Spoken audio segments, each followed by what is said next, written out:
Zakaria pasal 9 ayat 9 sampai 10.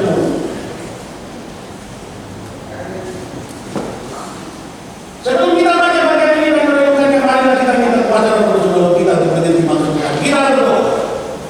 Pujian, hormat, syukur dan sembah kasih kepada Tuhan Allah Maha Baik, Maha Besar, kudus, agung dan mulia, yang kami sembah di dalam Yesus Kristus firman yang hidup.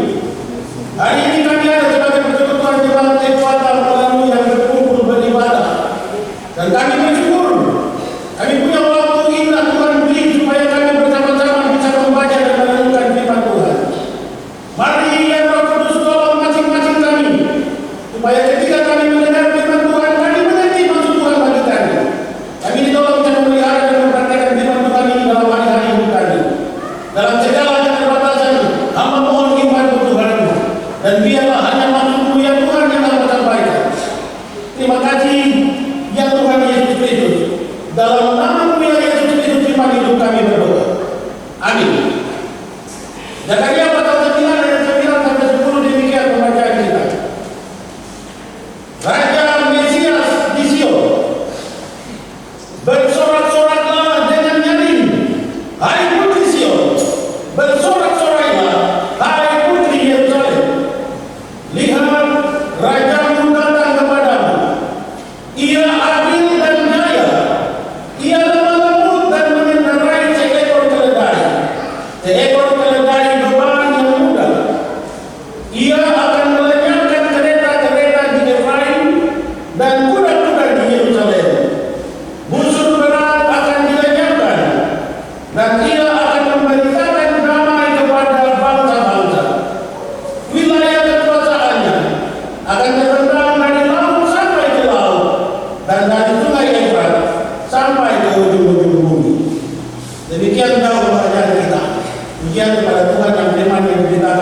mulai naik dan tipis-tipis. Bapak Ibu saudara kasih dalam Tuhan, mengawali perenungan kita ini saya mau tanya kepada Bapak Ibu, adakah yang pernah mendapatkan perlakuan tidak adil, lalu dia merasa harus dibela, sementara yang bela dia tidak ada? Ada? Atau mungkin anak-anak yang pernah Bapak kasih uang hanya untuk bapak saya untuk jam marah dia bilang Bapak teradil, lalu dia bikin apa itu? Lambat apa itu? Sembunyi di kamar tidak mau keluar lama-lama. Ada? Ada tadi yang mau pukul dengan teman-teman terus kalah. Dia bilang begini untuk kampanye, untuk catatan dengan kompleks kamu habis. Ada yang benar begitu. Bapak Ibu Saudara, ketika kita ada di posisi yang paling lemah, paling tidak berdaya, kira-kira kita butuh penolong. Butuh sekali. Apalagi kalau yang tolong itu datang dia yang pukul di kompleks itu sampai pukul datang. Takkan maju, sama maju, takkan di depan saya sembunyi belakang, takkan pukul jatuh baru saya tinggal di depan. Bapak Ibu Saudara, kita perlu menolong, sosok yang lebih kuat dari kita untuk menolong kita. Bapak Ibu, Zakaria ini dia ada di zaman Israel kembali ke Yerusalem. Ketika sekitar tahun 538 Raja Koreksi di Babel bikin maklumat Israel, kamu boleh kembali ke negerimu. Maka mereka mulai mempersiapkan segala sesuatu untuk kembali ke Yerusalem. Rombongan pertama yang kembali pulang ke Yerusalem di sekitar tahun 520, ketika itu Raja Darius dan Raja Koreksi adalah 50.000 orang pertama Israel yang kembali ke Yerusalem. Di antaranya ada Zakaria dan Nabi Hagai. Mereka ada dalam perjalanan ke Israel, minta maaf, sampai ke Yerusalem, di mana keadaan Yerusalem hancur berantakan, termasuk baik Allah, rata dengan tanah. Tidak ada satupun yang bisa mereka gunakan, mereka pakai. Bapak Ibu bisa bayangkan keadaan keterpurukan seperti itu, Persia datang lagi, kembali menjajah, kembali menindas mereka di negerinya sendiri. Mereka benar-benar ada dalam kehancuran, keterpurukan, dan mereka butuh sosok penolong, sosok juru selamat yang bisa mengangkat mereka dari penindasan, membebaskan mereka dari segala keadaan keterpurukan itu.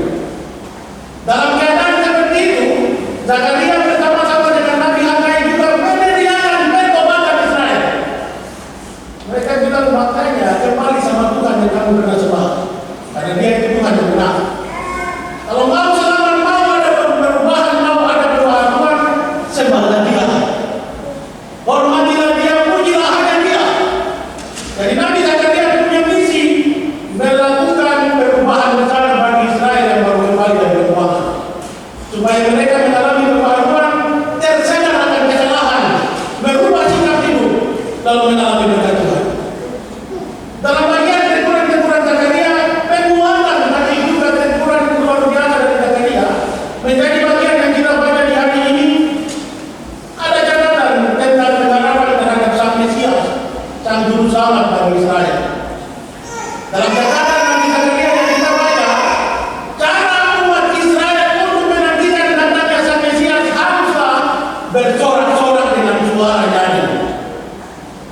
Tidak perlu lagi ada duka-cita, tidak perlu lagi ada bersedih hati. Tapi dalam pengharapan akan datangnya Mesias, harusnya mereka jadi orang-orang yang penuh sukacita, dalam pengharapan bahwa Dia Mesias pasti datang dan pasti menolong. Dalam pengharapan itulah orang Israel mulai bangkit, terbukti dari saat mereka kembali.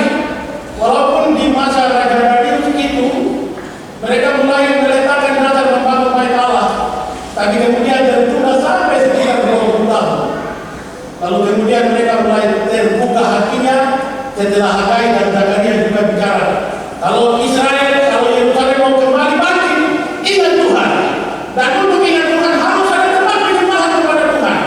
Makanya bait Allah di Sion harus segera dibangun kembali, supaya orang bisa kembali memuliakan Tuhan dan mengalami berkat Tuhan.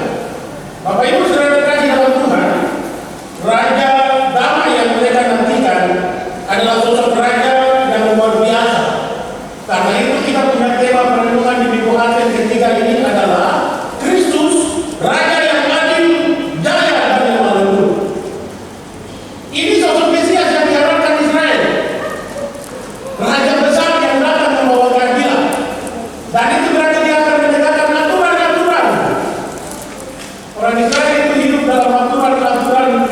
yang luar biasa kuat, tunduk kepada Tuhan. Dan dia raja yang mereka nantikan akan datang dalam sosok raja yang menegakkan aturan-aturan itu. Tapi bukan cuma itu, ketika dia menjadi raja yang adil, dia juga raja yang daya. Dalam maksud bahwa segala apa yang dia bawa ada dalam kejayaan, bukan kekuatan untuk mengalahkan yang lain, dalam tanda petik menjadi orang yang menentukan yang lain. Bagian ini dijelaskan ketika kita baca bagian ini, dituliskan di sana dia datang dengan keledai berbalu, bukan dengan kuda perang.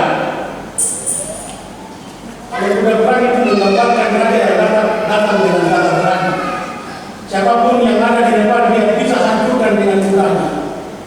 Tapi dia raja yang adil dan daya ini datang dengan keledai berbalu. Maksudnya dia datang dengan teman lembut, dengan kasih bersama. Makanya dia disebut raja damai. Bapak Ibu Saudara terkasih dalam Tuhan, tapi dalam damai sejahtera yang dia bawa, segala bentuk kejahatan dia takutkan, dia kalah. Makanya penjelasan itu ada di ayat 10. Walaupun dia datang dengan keledai depan, tapi kereta-kereta Efraim, kuda-kuda perang, dia kalah. Bapak Ibu Saudara terkasih dalam Tuhan, ini bagian penjelasan dari kata-kata dia. Lalu bagaimana dengan kita di hari ini? Banyak orang hari ini baru marah tuh, dan bilang begini, gara-gara yang selalu jalan baru ini kan berubah. Pemilihan bagaimana, gereja bagaimana? Bapak Ibu saya mau bilang begini, kalau kau siap merayakan Natal dengan hati yang bersih, siapa yang marah itu masih benar-benar Natal? Tapi kalau kau masih mau marah di rumah, kau pasal menggunakan penjalan raju, kau ada mati-mati di dalam taman. Putar waktu Natal besar-besar, padahal di belakang ini macet, pemata kota. Anak-anak menangis besar. Perbaiki dulu yang itu, supaya kita siap merayakan Natal dengan penuh sukacita, damai di hati. Kadang-kadang kita ini bawa marah, terus bapak bilang sama mama, kau sudah sama jalan, kau pulang, kau orang tua. Pulang barusan bikin botol 2, botol 3 datang. Banyak mama-mama sakit hati, simpan anak lagi, dia bilang sama bapak tua, bapak kau tidak menyesal kan? Saya keluar ini yang tunggu saya di depan ada pakai motor besar, pakai trek, pakai mobil, pakai pesawat. Baru kasih sakit tidak berhenti. Bapak marah sampai mama lempar bantal keluar kamar, pakai kau tidur di luar. Mau kapan bicara ada masalah selesai? Mari saudara, kalaupun berkumpulan persoalan itu terlalu besar, tetap tidur sama-sama. Supaya mungkin dalam tidur sama-sama pakai tangan dengan mama mengatakan, dengan segera bicara mama sambil ngomong, sambung sudah, hari ini saya bikin sakit kau, saya minta ampun. Jangan kaget kalau masih bilang isi, kenapa yang masuk di kau? Percaya, ketika kita mau pemahaman terjadi, kita bukan diri yang merendahkan diri, Tuhan bekerja memperbaiki kehidupan kita. Apa yang jatuh saja cepat sekali kerja untuk memperbaiki. Bagaimana dengan hubungan kita yang rusak dengan Tuhan? Kita mau merayakan Natal, kita punya hati harus bersih untuk dia sehingga tinggal di sana. Dari mama-mama yang simpan terbaik dengan bapak berendah hari ini lewat pengampunan. Sebentar pulang mau baca, kalau membaca dengan kau seperti masih muda saja, tetap kasih dia. Kadang-kadang kita ini melupakan cinta masa muda. Dulu lihat baca muncul di pinggir rumah itu hati berbunga sampai di ujung-ujung. Begitu baca sebutama sedikit saja, baca dimana. Coba sekarang, mati dan coba bisa langsung. Kau jatuh sedikit pasti baca berteriak mana tahu di mana. Kau bikin hal salah sedikit, dia bisa suruh kau pulang ke rumah orang tua. Mari saudara, persiapan merayakan Natal haruslah dengan sikap hidup yang bersih di hadapan Tuhan, karena kita tahu dia datang untuk mendamaikan dunia. Jadi mari kalau sudah mau merayakan Natal, berdamailah dengan diri sendiri, berdamailah dengan sesama. Kalau masih marah-marah orang di luar terus bilang begini, kamu saya marah sampai 7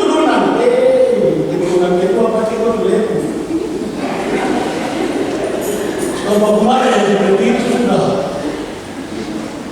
Lepas pengampunan itu memberikan kelegaan. Kita berjalan dengan tiada beban. Tapi kalau saya mau lepas pengampunan, sebentar dia yang disebelah rumah kalau lihat terus kasih belakang, kasih belok leher, kasih begini leher, dan lurus lagi. Dan bilang itu kenapa? Atau saya marah di sebelah, saya bisa leher, saya kembali. Mari saling mengampuni, mari saling mengasihi, supaya ketika kita merayakan Natal kita tidak munafik merayakannya. Kau bilang kau sayang Tuhan, kalau orang berteriak kau di sebelah rumah, kau bilang cakap sayang kau, tidak benar. Kau bilang kau siap merayakan Natal, tetapi mama, anak-anak di rumah masih terus berteriak Bapa kita adil. Tidak betul. Ketika mama juga masih bicara tetangga punya kekurangan, masih itu juga belum siap merayakan Natal. Kalau mama-mama terlalu cerewet, mari belajar sisip di sana pembicaraan dalam kecerewetan itu, bicara tentang perayaan Natal juga. Bicara dengan Tuhan yang datang supaya kita berdamai dengan sesama. Jangan cuma titip dia yang di sana berlebih. Karena bapak-bapak sekarang itu bilang macam-macam kamu itu yang benar-benar tahu bersyukur. Nanti macam tanya kenapa? Iya, kamu sudah diberikan hadis bagus kamu hapus baru-baruan.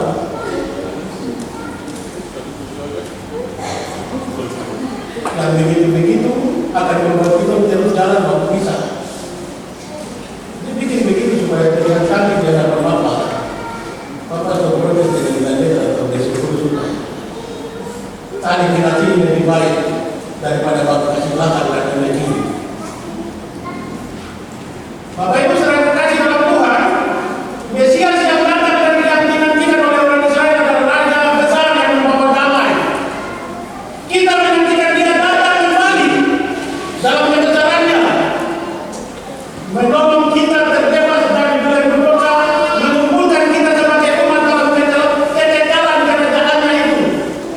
Dan karena itu orang yang akan menjadi bagian hidup bersama dia adalah orang yang hidupnya berkenan di hadapan Tuhan. Bagaimana mau hidup berkenan di hadapan Tuhan kalau kita masih baku marah, masih baku benci, masih merasa orang lain itu saingan berat untuk kita? Harus disingkirkan. Masih melihat orang lain sebagai musuh besar kita. Mari selesaikan semuanya ini dulu. Ketika kita bisa menyelesaikan semuanya ini, percaya mau baliho dari ujung barat sampai ujung timur, utara dan selatan, kita bisa jadi menjadi yang ternata. Karena kita baca yang sudah cita merayakan Natal. Mau tidak ada perkataan Natal, kita dalam waktu marah dan kasih kalah pemerintah, kasih kalah gereja. Tapi kita akan memperbaiki diri untuk hidup baik dan layak di hadapan Tuhan. Jadi kalau macam-macam kamu siap pasal mau Natal sudah, pasal pernah pergi sudah, karena hati sedang sudah kita menanti kedatangan Sang Raja Damai kembali menolong kita. Tapi kalau belum siap, percuma semua yang kita kerjakan. Hari ini kita diajar untuk hidup dengan mempersiapkan diri menyambut Sang Mesias yang datang. Cara untuk umat Israel menanti kedatangan itu lakukan dengan sorak-sorai kami, dengan sukacita besar. Orang yang mau sukacita tulus terjadi padanya, dia tidak mau ada beban dalam kehidupan. Ketika beban itu datang karena dia marah orang, dia akan cepat lepas pengampunan untuk orang yang bermana. Ketika dia dibenci, dia akan mengoreksi diri supaya tidak lagi dibenci dan jadi bebas untuk yang membenci. Ketika dia direndahkan, dia tidak minta Tuhan hajar mereka yang merendahkan, tapi dia berdoa supaya Tuhan menolong mereka yang merendahkan dan tidak lagi berlaku seperti itu. Kita orang tidak tahu. Kau bikin sakit saya, kau bisa bikin sakit kau lebih lagi. Anak-anak dapat bully di sekolah, kita bilang sama dia, siapa yang bully? Kau tidak ada di rumah, bawa parang seret di jalan menyala-nyala. Sampai di pagi yang parang bully itu bukan itu bikin orang yang di luar. Lalu kepala terus tanya, tidak saya mau tanya, dia bilang dulu di sekolah, kita mati semua mati. Mari ajar untuk anak-anak ketika mereka dibully, ajar mereka mengasihi orang yang bikin mereka begitu. Berdoa kalau butuh, berdoa bagi mereka yang berdaki. Jangan ajar anak-anak jadi jahat.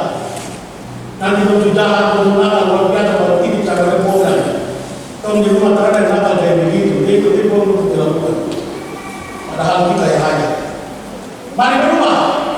Mari mengerjakan ini. Saudara minggu depan sudah Natal. Kalau hari ini masih mau marah, stop. Keluar dari tempat ini, tani dengan budi. Dia yang datang itu Raja besar yang bawa nama. Kuasanya di langit dan di bumi. Saudara-saudara yang punya pergumulan berat, jangan bersedih, jangan kecil hati, jangan cari sudut-sudut dan sembunyi terus menangis sendiri. Dia Tuhan yang tahu banyak orang di sekitar saudara. Kalau punya pergumulan berat, mereka akan melengkapi. Kalau kau menangis, orang sedih dengan kau. Kalau kau tertawa, orang tersenyum dengan kau. Kalau kau tertawa sendiri, orang bilang kau gila. Mari jadi orang yang tadi mengasihi tulus. Bangun jemaat menjadi jemaat yang mengasihi Tuhan. Selamat memasuki mingguan dan ketiga. Jaga hidup berkenan di hadapan Tuhan. Jaga dengan sorak-sorai nyaring. Tulus memuji, memuliakan Dia. Karena kita sudah siap merayakan Natal. Tuhan sayang kita semua. Tuhan berkati kita dengan firman. Amin.